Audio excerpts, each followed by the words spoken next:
નમસ્કાર વિદ્યાર્થી મિત્રો, આજે આપણે ધોરણ 12 ગણિત વિષયમાં પ્રકરણ 2 ત્રિકોણમિતીય પ્રતિવિધેયોનો અભ્યાસ કરીશું. આ ચેપ્ટરની શરૂઆત કરતાં પહેલાં આપણે ધોરણ 11માં ત્રિકોણમિતીય વિધેયોના પ્રદેશ અને વિસ્તાર વિશે શીખી ગયા છીએ. તો આજે આપણે ફરીથી યાદ કરીએ. તો ચલો વિદ્યાર્થી મિત્રો, આપણે ત્રિકોણમિતીય વિધેયોના પ્રદેશ અને વિસ્તાર જોઈએ. એમાં સૌપ્રથમ સાઇન વિધેય આવતું. સાઇન આ ત્રિકોણમિતીય વિધેય કહેશું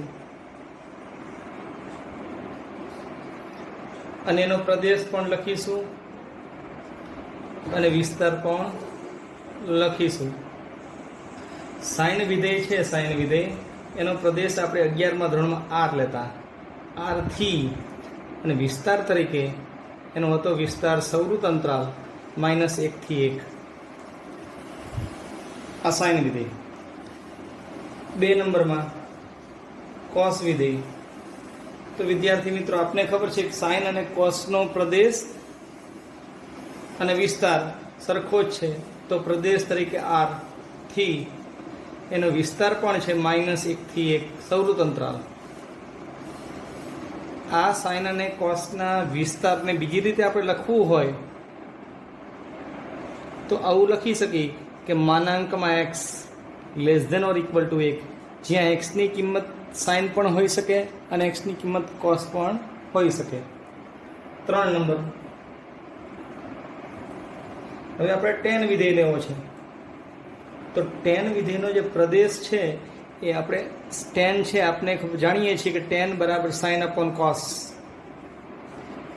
એનો અર્થ એવો થયો કે tanની વેલ્યુ વ્યાખ્યાયિત કરવા માટે cos 0 ન હોવા જોઈએ. એનો અર્થ એમ કે cosના શૂન્યનો પણ બાદ કરવો પડે. એ આપણે ધોરણ 11માં આપણે શીખી ગયા છીએ. તો આપણે tanના પ્રદેશ તરીકે r માઇનસ એ કોસના જે શૂન્યનો ગણ હતો, આપને ખબર જાણીએ છીએ કે x = 2n + 1π/2 હતા. તો બાદ કરી દઈએ x, કે જ્યાં x બરાબર 2n +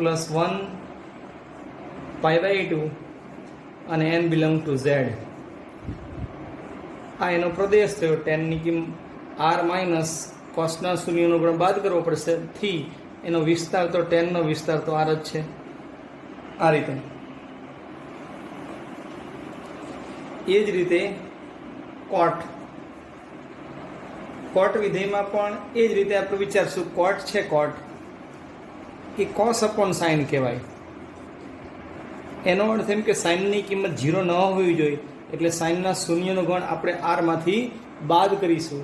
તો એ રીતે લખશું કે r માઇનસ x, કે જ્યાં x બરાબર, વિદ્યાર્થી મિત્રો તમે જાણતા હશો કે સાઇનના શૂન્યનો ગણ nπ છે, nπ એટલે x = nπ અને n બિલોંગ ટુ z.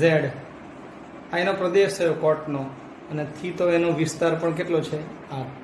આમાં યાદ રાખવા માટે એવું વિચારી શકીએ, બબે વિધેયોના પ્રદેશ વિસ્તાર સરખા છે, સાઇન અને કોસનો, tan અને કોટનો. એ રીતે 5 નંબર સેક વિધેય લેશું આપણે. સેક વિધેયનો પ્રદેશ વ્યાખ્યાયિત કરવો હોય સેક, તો સેક આપણે જાણીએ છીએ કે 1 cos કહેવાય. 1 cos. એમાં પણ એવું વિચારવું પડે કે કોસની કિંમત 0 ન હોવી જોઈએ. એનો અર્થ એમ કે કોસના શૂન્યનો ગણ બાદ કરવો પડશે. શેમાંથી? તો આરમાંથી. તો સેકનો પ્રદેશ આપણે લખીએ કે r માઇનસ x, કે જ્યાં x બરાબર કોના શૂન્યનો ગણ બાદ કરશું મિત્રો? તો કોસના શૂન્યનો ગણ. તો કોસના શૂન્યનો ગણ છે 2n + 1π/2 n belong to z થી. હવે આપણે સેકનો વિસ્તાર લખવાનો છે. સેકનો વિસ્તાર આપણે જાણીએ છીએ કે કોસનો જે વિસ્તાર હોય એને આપણે આરમાંથી બાદ કરશું. એ રીતે, અને -1 પણ નહીં લઈ અને 1 પણ નહીં લઈ. એ રીતે r માઇનસ વિવૃત અંતરાલ -1 થી 1 એટલે આ રીતે સેકનો વિસ્તાર થશે. અને છેલ્લો વિધેય છે ત્રિકોણમિતિય 6 નંબર કોસેક. કોસેકનો પ્રદેશ લખવો હોય તો આગળના જે કોટના, સેકના, ટેનના જે રીતે લખી ગયા છે એ જ રીતે મિત્રો યાદ કરશું કોસેકનો પ્રદેશ. તો કોસેક પણ આપણે જાણીએ છીએ કે કોસેક છે, કોસેક એ 1/sin છે. એનો અર્થ એવો થયો કે કોસેક વ્યાખ્યાયિત કરવા માટે આપણે સાઇનની કિંમત 0 ન હોવી જોઈએ. એનો અર્થ એમ કે આરમાંથી સાઇનના શૂન્યનો ગણ બાદ કરીશું તો r માઇનસ એક્સ કે જ્યાં એક્સ બરાબર સાઇનના શૂન્યનો ગણ યાદ કરી તો n pi, n belong to Z થી આપણે જાણી ગયા કે કોસેક અને કોસેકનો વિસ્તાર તો સરખો જ છે. તો r માઇનસ વિવૃત અંતરાલ -1 થી 1. આને આપણે બીજી રીતે લખવું હોય તો એ રીતે લખી શકીએ. જેમ આમાં માનાંક x < = 1 છે એ સાઇન અને કોસ માટે છે, એ રીતે આપણે સેક અને કોસેક માટે લખવું હોય તો માનાંકમાં x < = 1. આ બીજી રીતે.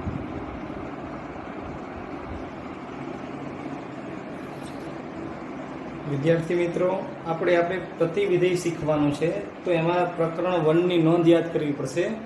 કોઈ વિધેય f છે, f a થી b છે, આનું આપણે પ્રતિવિધેય મેળવવું હોય તો આ વિધેય એક અને વ્યાપ્ત હોવું જોઈએ. તો એના માટે નોંધ યાદ કરીએ. જો વિધેય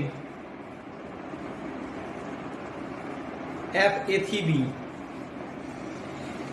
એક અને વ્યાપ્ત હોય, એક અને વ્યાપ્ત હોય તો અને તો જ તેનું પ્રતિવિધેય મળે.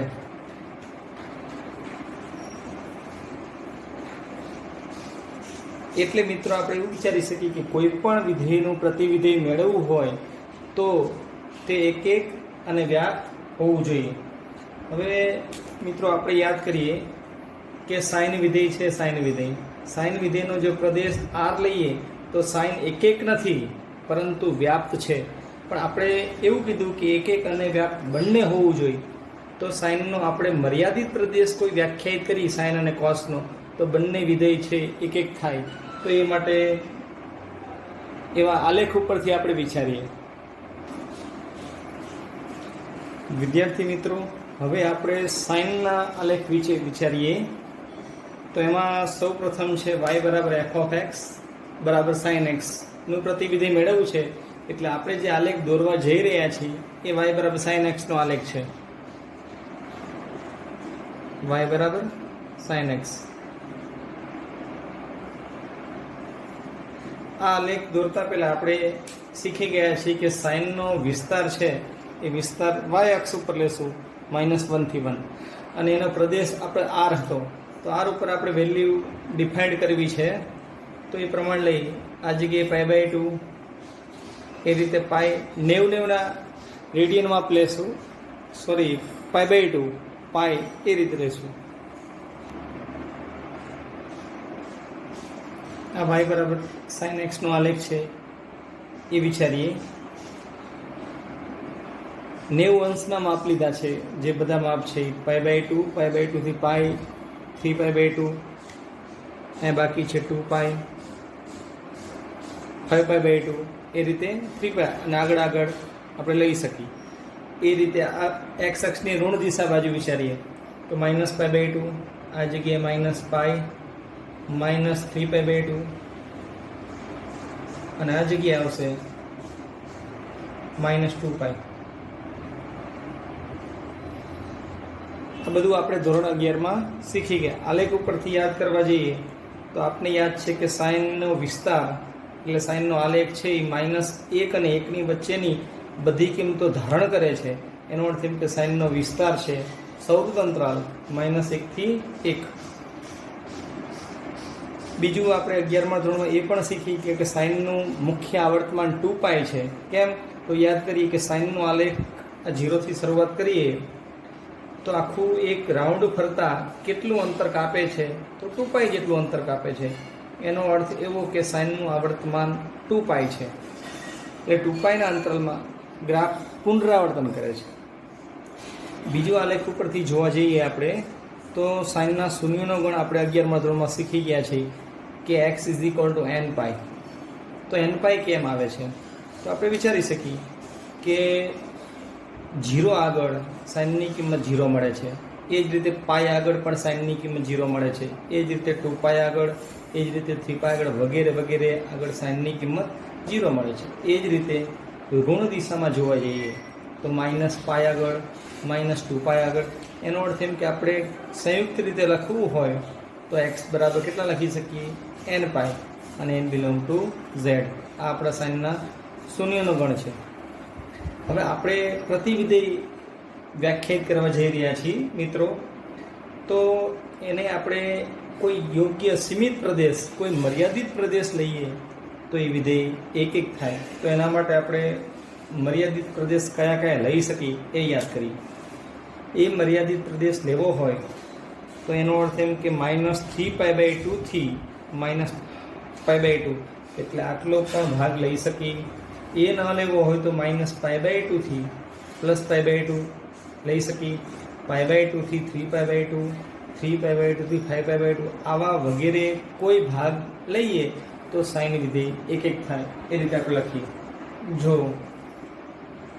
સાઇન છે, સાઇન આપણો જૂનો પ્રદેશ યાદ કરી તો r થી -1 થી 1 લઈએ આપણે તો સાઇન 1 નથી, પરંતુ વ્યાપ્ત છે. આપણે શીખી ગયા કે 1 પણ હોવું જોઈએ અને વ્યાપ્ત હોવું જોઈએ તો જ સાઇનનું પ્રતિવિધેય મળે. બીજા મુદ્દામાં યાદ કરવો છે, કોઈ મર્યાદિત પ્રદેશ વ્યાખ્યાયિત કરવો છે. હવે જો સાઇનનો પ્રદેશ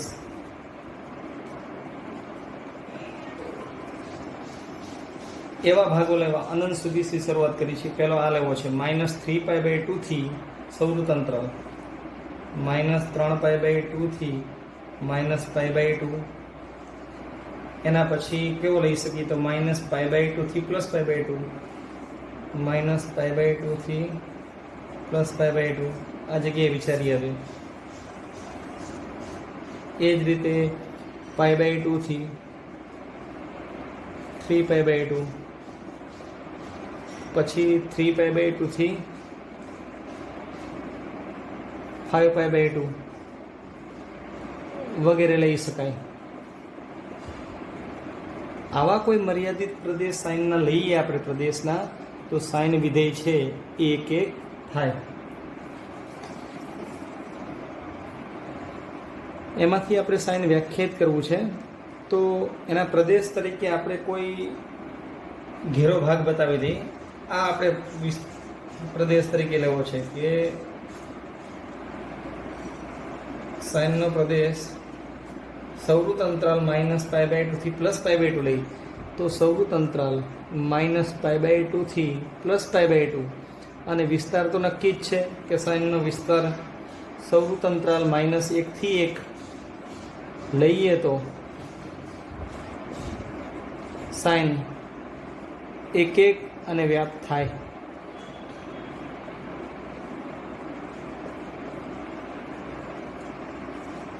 હવે સાઇન 1 અને વ્યાપ્ત થઈ ગયું એનો અર્થ એમ કે સાઇનનું પ્રતિવિધેય મળશે. તો સાઇનનું પ્રતિવિધેય મેળવવું હોય તો સાઇન ઇન્વર્સ થઈ જશે. એને વ્યાખ્યાયિત કરવું તો સાઇન ઇન્વર્સ, અને જે વિસ્તાર છે એ પ્રદેશ અને પ્રદેશ છે વિસ્તાર. તો લખી શકીએ કે સાઇન ઇન્વર્સ એનો પ્રદેશ લખવો તો સૌરુત અંતરાલ -1 થી 1 થી એનો વિસ્તાર થશે સૌરુત અંતરાલ -π/2 થી +π/2 વ્યાખ્યાયિત થાય.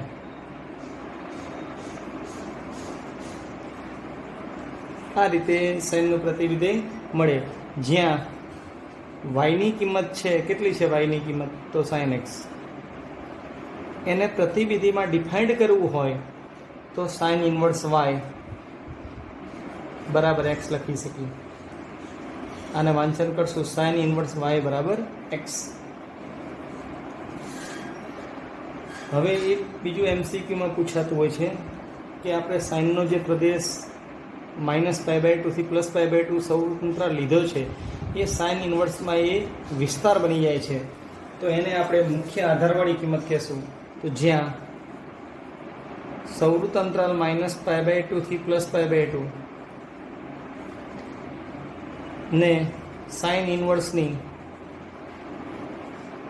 મુખ્ય આધારવાળી કિંમત કહેવાય. મુખ્ય આધારવાળી કિંમત કહેવાય. આ એમસીક્યુમાં પૂછાતું હોય કે સાઇન ઇન્વર્સની મુખ્ય આધારવાળી કિંમત કઈ છે, તો સૌવૃત્ત અંતરાલ -π/2 થી +π/2. તો મિત્રો આ આલેખ આપણે શીખી ગયા છીએ. થોડું આને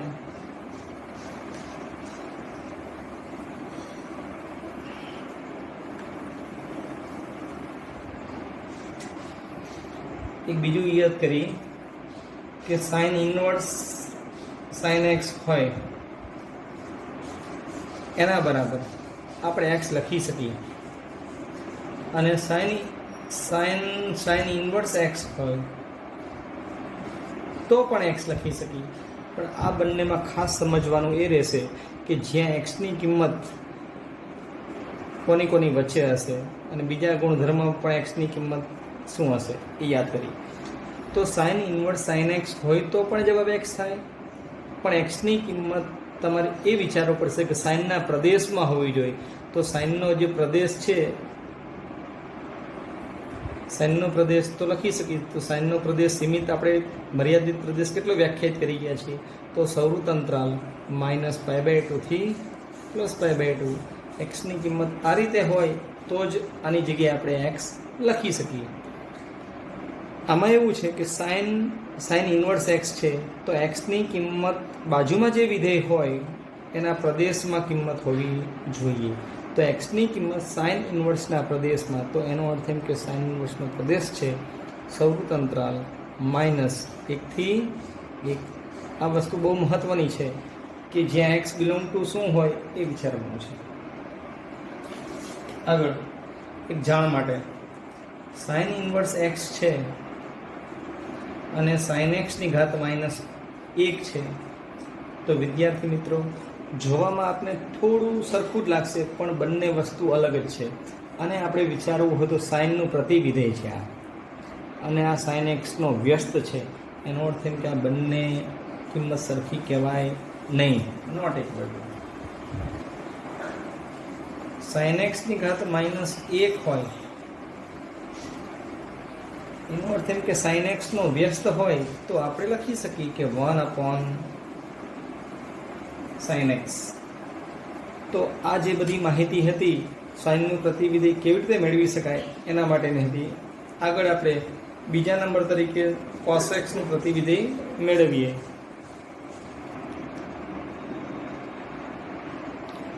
મિત્રો આપણે હવે y બરાબર f(x) બરાબર cos x નું પ્રતિવિધેય મેળવવું છે. તો જે આ આલેખ દોરેલો છે એ y બરાબર cos x નો આલેખ છે. એના પરથી એના પ્રતિવિધેયનું વિચારીએ. આગળ જેમ સાઇનનો આલેખ શીખી ગયા એ જ રીતે કોસનો આલેખ ઉપર નજર કરીએ. આમાં પણ એવું જ છે કે કોસનો આલેખ છે એ -1 અને 1 વચ્ચેની કિંમતો ધારણ કરે છે. એની ગમે તે વેલ્યુ લઈ તો એ બેની વચ્ચે જ કિંમતો આવે છે. એનો અર્થ એમ કે કોસનો વિસ્તાર છે સૌવૃત્ત અંતરાલ -1 થી 1. બીજું યાદ કરીએ તો સાઇનના શૂન્યનો ગણ આપણે જોવા જઈએ તો એક્સની કિંમત π/2, એ જ રીતે 3π/2, એ જ રીતે નેક્સ્ટ આગળ વિચારીએ તો 5π/2 વગેરે વગેરે. એ બાજુ ધન, એક્સ અક્ષની ઋણ દિશા બાજુ -π/2, -3π/2 વગેરે કિંમત લઈએ તો કોસની કિંમત આપણને મળે છે શૂન્ય મળે છે. એનો અર્થ એમ કે કોસના શૂન્યનો ગણ લખવા જઈએ તો x = 2n + 1 π/2. આ આપણે ધોરણ 11માં આ રીતે આપણે શીખી ગયા છીએ. બીજું કે કોસનો આલેખ છે એક શરૂઆત અહીંથી કરી છે આપણે એકથી, એટલે એ રીતે નીચે જશે. એટલે વધતું ઘટતું પણ યાદ કરી શકીએ કે પહેલા ચરણમાં ઘટે છે કોસ વિધેય, બીજા ચરણમાં પણ ઘટે છે, ત્રીજા ચરણમાં વધે છે અને ચોથા ચરણમાં પણ વધે છે. એટલે આ રીતે સાઇનનો આલેખ છે અહીંથી શરૂ કરી છે અને આટલું અંતર કાપતા એ પુનરાવર્તન થાય છે આ કોસના આલેખનું. એનો અર્થ એમ કે કોસનું આવર્તમાન કેટલું લખી શકીએ આપણે મિત્રો? તો 2π. એટલે આવર્તમાનની માહિતી પણ મળે છે. બીજું, અત્યાર સુધી આપણે કોસનો જે પ્રદેશ છે એ આ લીધો છે, એટલે બધી કિંમત એમાંથી કોઈ આપણે સીમિત પ્રદેશ, મર્યાદિત પ્રદેશ લઈએ તો કોસ વિધેય છે 1 થાય. તો આપણે નેક્સ્ટ જે ગુણધર્મો લખેલા એ જ રીતે લખીએ. જો કોસ ક્યાંથી ક્યાં, તો R થી સૌવૃત્ત અંતરાલ -1 થી 1 લઈ તો આપણે શીખી ગયા છીએ કે આવું લઈએ તો કોસ 1 નથી, પરંતુ વ્યાપ્ત છે. જેમ સાઇનમાં હતું એ જ રીતે કોસમાં છે કે આવો પ્રદેશ લેશું તો 1 નથી, પરંતુ વિસ્તાર ઓકે છે, તો પરંતુ વ્યાપ્ત છે. હવે આપણે કોસના પ્રદેશ તરીકે કોઈ સીમિત પ્રદેશ લઈએ તો 1 થાય. તો એ રીતે આપણે લેવા જઈએ. જો કોસનો સીમિત પ્રદેશ અથવા મર્યાદિત પ્રદેશ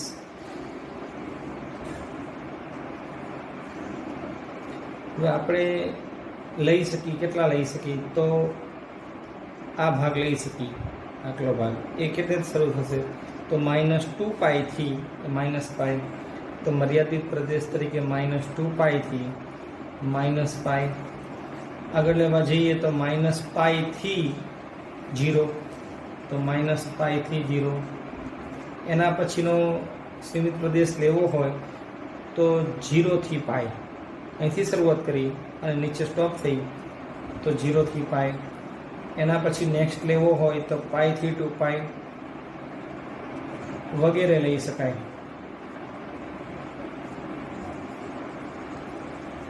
આ મર્યાદિત પ્રદેશમાંથી કોઈ એક પ્રદેશ લઈએ અને આપણે કોસ વિધેય વ્યાખ્યાયિત કરી. એમાંથી આપણે એને મુખ્ય કિંમત તરીકે 0 થી π લેશું. જો કોસ, એટલે આપણે કોસની કિંમત વ્યાખ્યાયિત કરવી છે.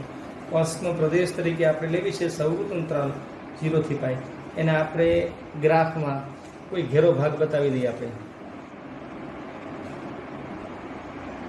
આ રીતે.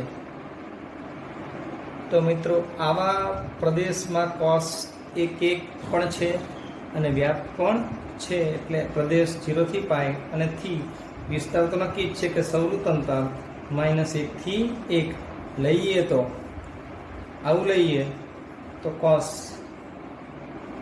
1 અને વ્યાપ છે, અથવા 1 અને વ્યાપ થાય.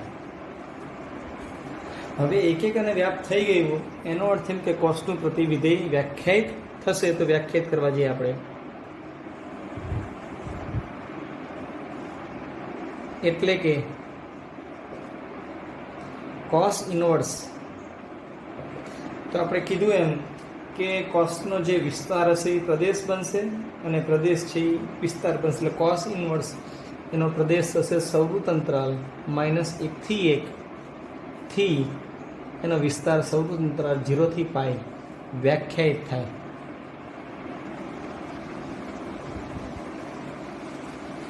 વ્યાખ્યાયિત થઈ ગયું તો મેળવવું હોય તો કેવી રીતે મળશું? તો વાયની કિંમત cos x છે, cos x. તો એની ઇન્વર્સમાં લખવી હોય તો cos ઇન્વર્સ y એના બરાબર x. જેમ સાઇનના આલેખમાં લખતા એ જ પ્રમાણે કોસમાં લખી છે. બીજા એના ગુણધર્મો તરીકે આપણે લખી cos ઇન્વર્સ cos x હોય તો પણ જવાબ તરીકે x થાય. પણ ખાસ એ લખવાનું રહેશે કે એક્સની કિંમત કયા ભાગમાં હોઈ શકે એ લખીએ. અને પહેલાં એક્સની કિંમત લખી દઈએ. ચલો, તો આપણે જેમ કીધું એમ આગળ કે એક્સ છે, એક્સ એ કોસના પ્રદેશમાં હોવું જોઈએ. તો એક્સ બિલોંગ ટુ અહીંયા લખીએ, જ્યાં એક્સ બિલોંગ ટુ, તો મિત્રો આપણે કોસનો પ્રદેશ શીખી ગયા છે. તો કોસનો પ્રદેશ છે સૌરુત અંતરાલ 0 થી પાય. તો એક્સની કિંમત સૌરુત અંતરાલ 0 થી પાયમાં હોવી જોઈએ. એ જ રીતે કોસ ઇનવર્સ એક્સ હોય તો પણ જવાબ એક્સ હશે. એમાં પણ એ જ વિચારશું કે એક્સ છે, એક્સ એ કોસ ઇનવર્સના પ્રદેશમાં હોવા જોઈએ. તો એક્સની કિંમત લખી શકીએ કે સૌરુત અંતરાલ -1 થી 1. એક બીજું યાદ કરવાનું રહી ગયું છે મિત્રો કે કોસ ઇનવર્સ છે એનો વિસ્તાર સૌરુત 0 થી પાય છે, એ એની મુખ્ય આધારવાળી કિંમત કહેવાય. તો આપણે લખી યાદ કરીએ કે સૌરુત અંતરાલ 0 થી પાયને કોસ ઇનવર્સની મુખ્ય આધારવાળી કિંમત કહેવાયો. તો આ રીતે આપણે કોસેક્સનું પ્રતિવિધેય મેળવી શકીએ. એ જ રીતે આપણે હવે ટેનના પ્રતિવિધેય વિશે અભ્યાસ કરીશું.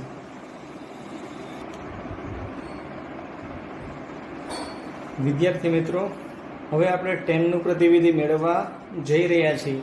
તો સૌપ્રથમ આ જે આલેખ દોરેલો છે એ y બરાબર tan x નો આલેખ છે. આ લેખ ઉપર નજર કરવા જઈએ તો સાઇન અને કોસના આલેખ કરતાં તદ્દન અલગ છે. તો એ એવું કેમ બને છે? તો આપને ખબર છે કે tan π/2 છે, tan π/2 એની વેલ્યુ ઇન્ફિનિટિવ છે, અવ્યાખ્યાયિત છે. એટલે tan π/2 ની કિંમત વ્યાખ્યાયિત થતી નથી. એ રીતે tan 3π/2 ની કિંમત પણ મળશે નહીં. એટલે એ જે ભાગ લીધા છે એ તૂટક ભાગ લીધા છે, એટલે વિવૃત અંતરાલ તરીકે વ્યાખ્યાયિત કરેલા છે. બીજું એ જોવા જઈએ કે ટેનનો આલેખ છે આવા ગેપ સ્વરૂપે છે. ધારો કે પહેલો જે ભાગ છે, મુખ્ય ભાગ વિચારવા જઈએ તો -π/2 થી +π/2, પણ અંતરાલ કેવો લેશું? તો વિવૃત. એમાં જો કિંમત લઈએ આપણે તો આપણે આલેખ છે એ નીચેથી આમ ઉપર સુધી અનંત સુધી જશે, પણ π/2 ને ટચ થશે નહીં. એનો અર્થ એમ કે tan π/2 ની કિંમત વ્યાખ્યાયિત થતી નથી. એ જ રીતે tan -π/2 ની પણ કિંમત વ્યાખ્યાયિત થતી નથી. એટલે આ રીતે એક ભાગનો આલેખ પતે, પછી π/2 થી 3π/2 પણ એ જ રીતે પુનરાવર્તન કરશે, એ જ રીતે ઋણ દિશામાં પણ કરશે. આમાં એવું જોઈ શકીએ કે ટેનનો વિસ્તાર છે, વિસ્તાર એ અનંત સુધી છે. એનો અર્થ એમ કે ક્યાંથી શરૂ થાય છે? તો -અનંતથી +અનંત. આપને ખબર છે કે -ઇન્ફિનિટી થી ઇન્ફિનિટી, એટલે આપણે શું વ્યાખ્યાયિત કરશું? r. તો ટેનનો વિસ્તાર આપણે શીખી ગયા છીએ, કેટલો છે? r. પછી ટેનનો મર્યાદિત પ્રદેશ લેવો હોય તો મર્યાદિત પ્રદેશ તરીકે આ ભાગ પણ લઈ શકીએ. મર્યાદિત ભાગ તરીકે આ ભાગ, એટલે આ ભાગ એટલે ક્યાંથી લેશું? તો -3π/2 થી -π/2 વિવૃત અંતરાલ. એ જ રીતે વિવૃત -π/2 થી +π/2, એ જ રીતે +π/2 થી 3π/2 આવા સીમિત પ્રદેશ લઈ શકાય.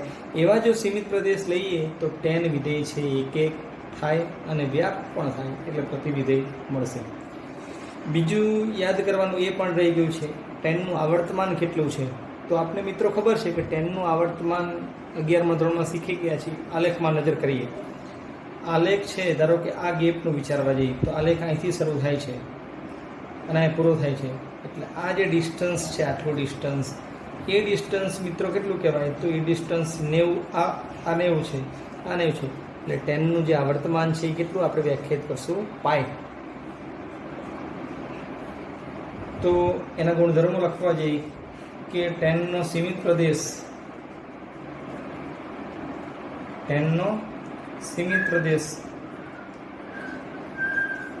ઋણ લેવા છે તો વિવૃત અંતરાલ -3π/2 થી -π/2, એ જ રીતે -π/2 થી +π/2 વિવૃત અંતરાલ લેશું. કેમ કે એની કિંમત ડિફાઇન્ડ છે નહીં. એ જ રીતે π/2 થી 3π/2, આવા ભાગ લઈએ તો પ્રદેશ લઈએ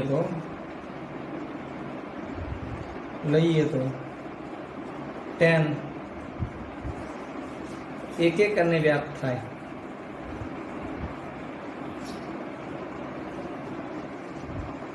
આમાંથી આપણે કોઈ કિંમત લેવી હોય મુખ્ય કિંમત તરીકે, તો આ કિંમત આપણે લેશું કે -π/2 થી +π/2. હવે tan વિધેય વ્યાખ્યાયિત કરી. જો tan ના પ્રદેશ તરીકે આપણે કોઈ સ્ટાન્ડર્ડ કિંમત લેવી છે તો વિવૃત અંતરાલ -π/2 થી +π/2 થી r. વિસ્તાર તો નક્કી જ છે કે r છે. આવું લઈએ તો tan વિધેય અથવા tan એક એક અને વ્યાપ્ત થાય.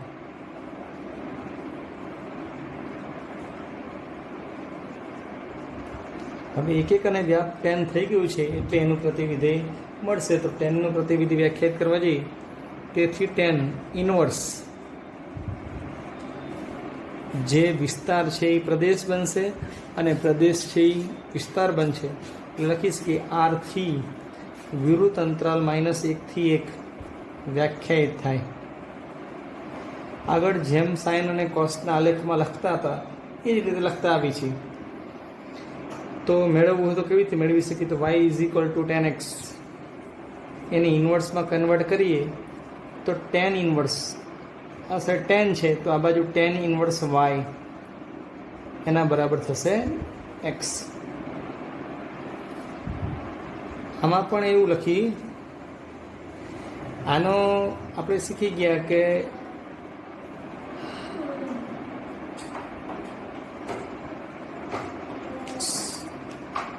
આપણે tan ઇન્વર્સનો વિસ્તાર છે, વિસ્તાર એ વિવૃત અંતરાલ થશે -π/2 થી π/2.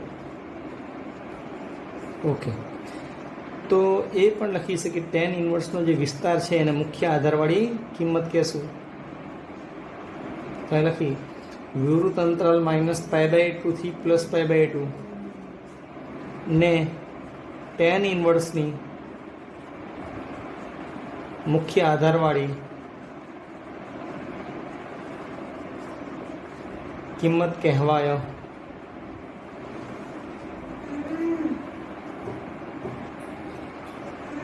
બીજા ગુણધર્મ તરીકે એ પણ બાકી છે કે tan ઇન્વર્સ tan x હોય તો આપણે x લખી શકીએ.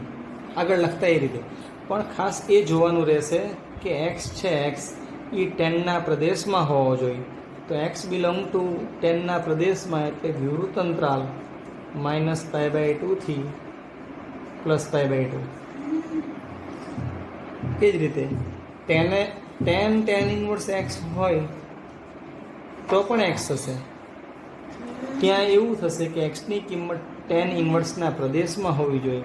તો tan ઇન્વર્સનો પ્રદેશ છે r, તો અહીં x બિલોંગ ટુ r. તો વિદ્યાર્થી મિત્રો, અત્યાર સુધી સાઇન, કોસ અને ટેનના પ્રતિવિધેય મેળવી ગયા અને ત્રણના આલેખ પણ શીખી ગયા છીએ. બાકીના 3 વિધેય કોટ, કોસેક અને સેકના પ્રતિવિધેય આ જ રીતે મેળવી શકાય.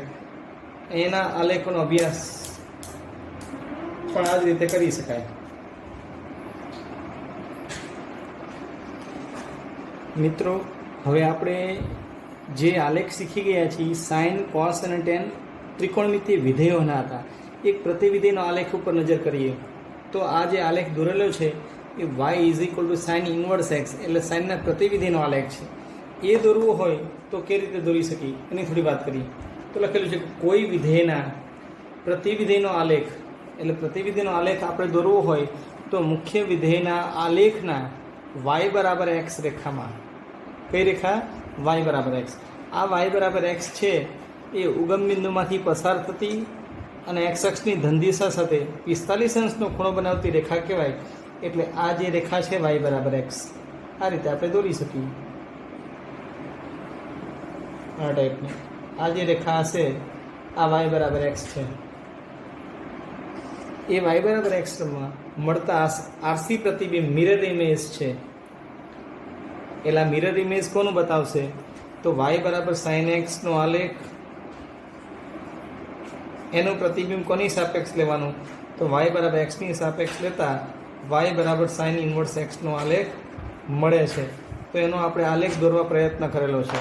તો એમાં શું કરીશું, જેમ સાઇનના આલેખમાં વાય અક્ષ ઉપર -1 થી 1ની કિંમત હતી, એ રીતે આપણે એમાં રેડિયન માપ π/2 થી પાઈ 3π/2 વગેરે લેવાની, અને એક્સ અક્ષ ઉપર એનો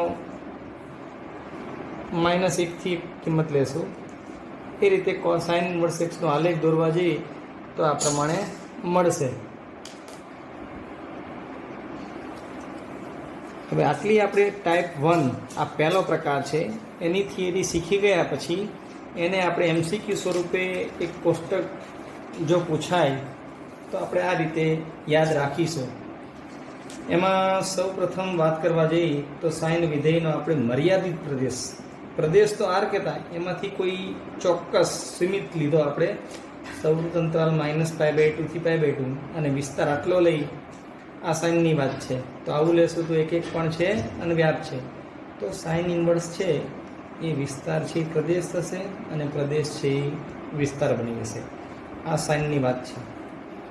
તો મિત્રો આપણે જે યાદ રાખવા માટે ઇન્વર્સની જગ્યાએ ત્રિકોણમિતિ વિધેયોના યાદ રાખશું તો પ્રતિવિધિના પ્રદેશ અને વિસ્તાર પણ યાદ આસાનથી રાખી શકીએ. એના પછી કોસનો સીમિત પ્રદેશ છે સૌવૃત્ત અંતરાલ 0 થી પાઈ અને એનો વિસ્તાર છે સૌવૃત્ત અંતરાલ -1 થી 1. આ વસ્તુ મેઇન છે આપણે મુખ્ય આધારવાળી કિંમત. એનો અર્થ એમ કે સાઇન અને કોસને એક સંયુક્ત જોડકા સ્વરૂપે યાદ રાખી તો લખી શકીએ. એમાં કોસ ઇન્વર્સ લખવો હોય તો એનો પ્રદેશ થશે -1 થી 1 અને વિસ્તાર આટલો.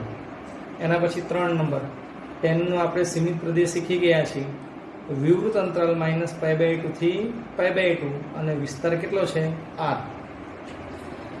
મિત્રો અહીંયા સુધી આપણે ગ્રાફ અને એ પ્રમાણે આ શીખી ગયા છે. કોટનું હવે તમે એક જોયેલું નિરીક્ષણ કરી શકો છો, સાઇન અને ટેનનો પ્રદેશ સરખો જ છે, પણ આમાં સૌવૃત્ત અંતરાલ છે, આમાં વિવૃત. કેમ વિવૃત છે? કે આપણે કીધું હતું કે tan π/2ની કિંમત વ્યાખ્યાયિત નથી. એ રીતે કોસ અને કોટના પણ પ્રદેશ સરખા છે, પણ આમાં સૌવૃત્ત અંતરાલ અને આમાં વિવૃત. તો વિવૃત 0 થી પાઈ અને એનો વિસ્તાર પણ કેટલો છે? r. તો એનો અર્થ એમ કે 3 નંબર tan અને કોટ એ બંને સરખા જ છે યાદ રાખવા માટે. મહત્વના છે સેક અને કોસેક.